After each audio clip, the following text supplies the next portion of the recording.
The film opens with two best friends, the uptight Katie and the promiscuous Sloane, who are looking forward to their upcoming out-of-town trip. They will be working at a farm called Eco Field Organic Farms for a month, so they can save up to go shopping in New York City. On the next morning, they get picked up by Katie's cop uncle, Jason, and will be staying at Jason and his girlfriend's place for a night before going to the farm. As they settle in the new place, Sloane suggests that they should come up with fake names during their stay in the town. Sloane comes up with the name Heather, while Katie comes up with the name Ripley. The day after, Uncle Jason dropped the two off at a station from where they will take the bus to the farm. Being the protective cop uncle he is, Jason tells them that they should come up with a safe word, in case they get in trouble. The deal is, they need to send a code word at the end of every text.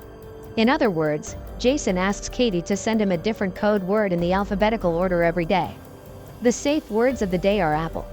After the uncle leaves, the two still have to wait for the bus, which is scheduled to arrive in approximately an hour, and they decide to wait at the cafe. They immediately catch the interest of two townsmen, and end up sharing a table with them. The two women then introduce themselves with the fake names they made up the other night, while the two men introduce themselves as brothers whose names are Jed and Lucas. The brothers offer to give them a ride to their workplace, and although Katie is initially reluctant, she gives in to Sloane's silent plea. The two end up climbing into the young men's blue truck.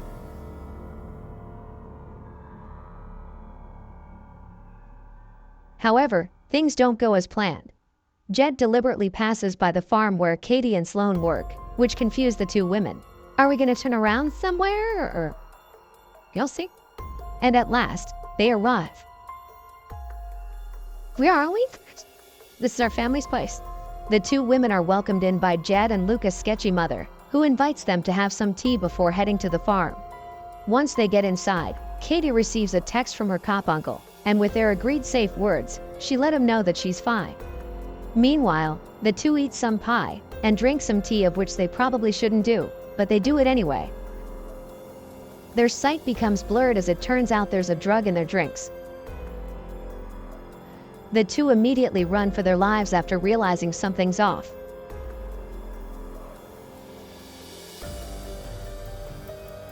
Unfortunately, Jed and Lucas manage to knock them unconscious and carry them back inside. On the next day, Katie and Sloane are panicking and chained up in the middle of the woods.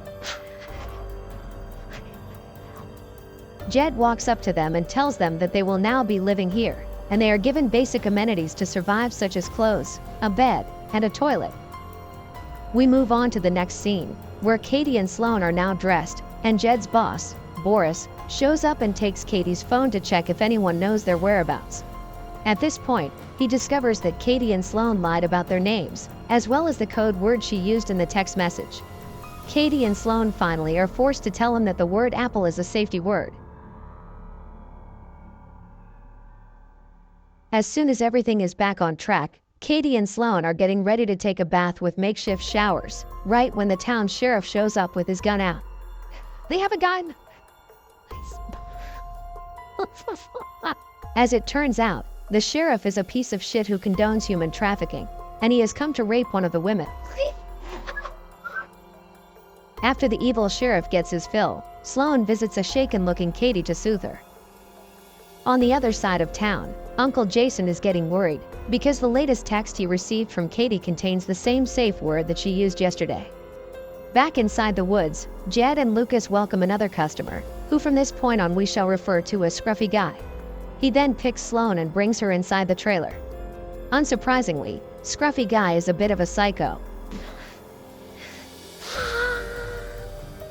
Back to the cop uncle, he finally makes a call to Sloane and Katie's place of work, and learns that they never showed up for work yesterday. Convinced they are in trouble, he rushes to look for them. Meanwhile, Sloane and Katie's day is just about to get even worse, because the next customer that shows up is even sketchier than before. Jed and Lucas rush to cover their heads as the next customer walks closer.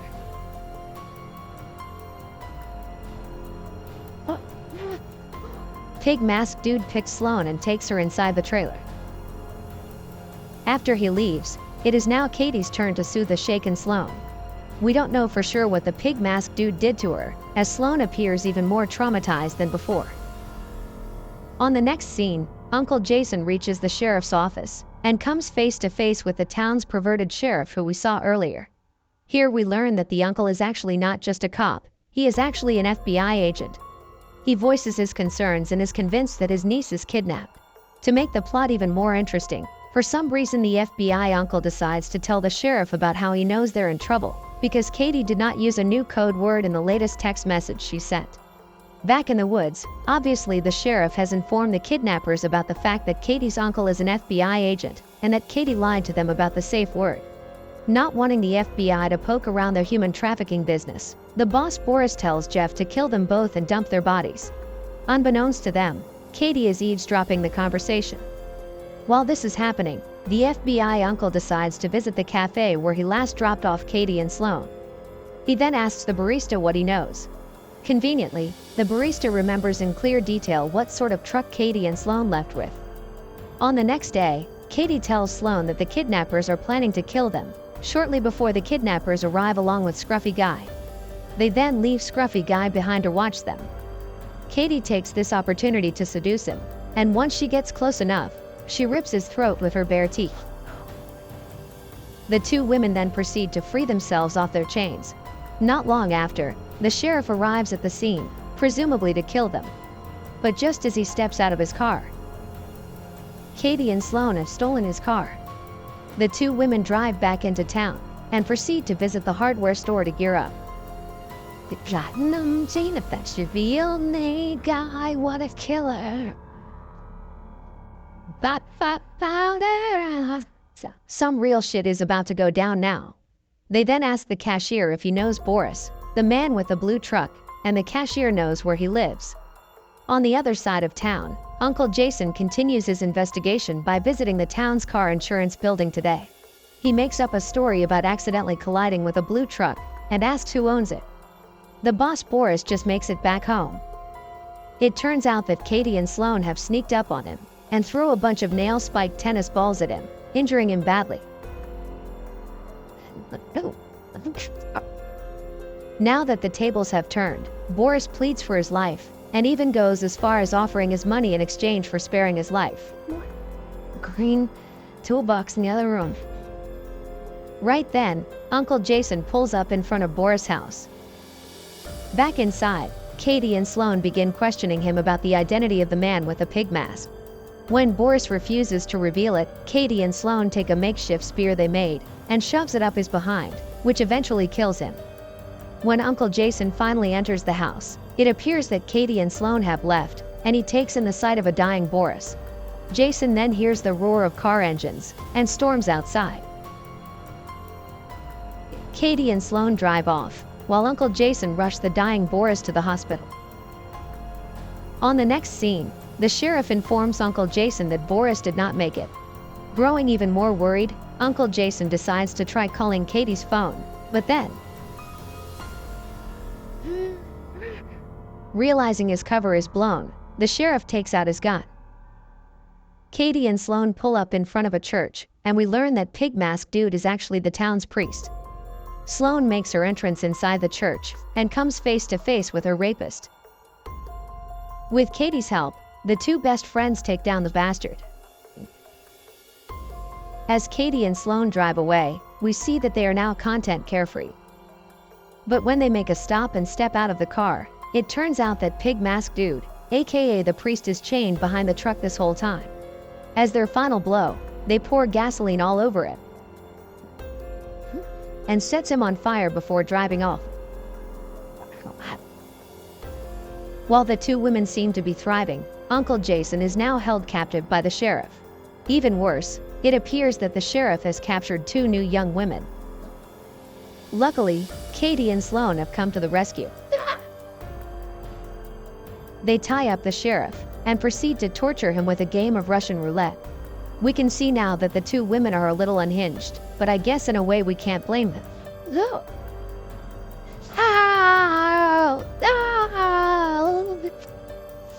Fucking bitches.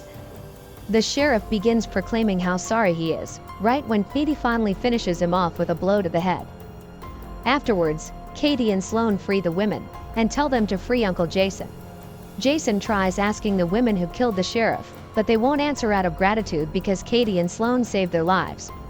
Next, Katie and Sloane pay a visit to Jed and Lucas' mother's house, and decides to drug her the same way that she drugged them a few days ago. They tie her up and take her to the basement, where Jed is tied up and gagged. They proceed to bash his head in with baseball bats, while the mother is forced to watch. Up next, they take her to Lucas, who is also tied up to a chair. However, instead of beating him to death, they untie him, hand him a bat, and threatens him to beat his own mother. No. Do it! No. When Lucas voices his unwillingness, they shoot him dead. Afterwards, the two women set up his body, so that it looks like he killed himself.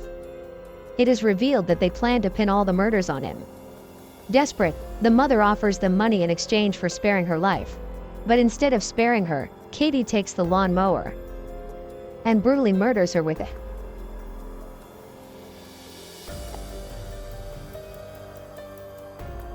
On the next scene, Uncle Jason pulls up at Katie's house to pick her and Sloane up. It appears that some time has passed. Katie and Sloane get dropped off at the airport and excitedly make their way to New York City, and this is where the movie ends.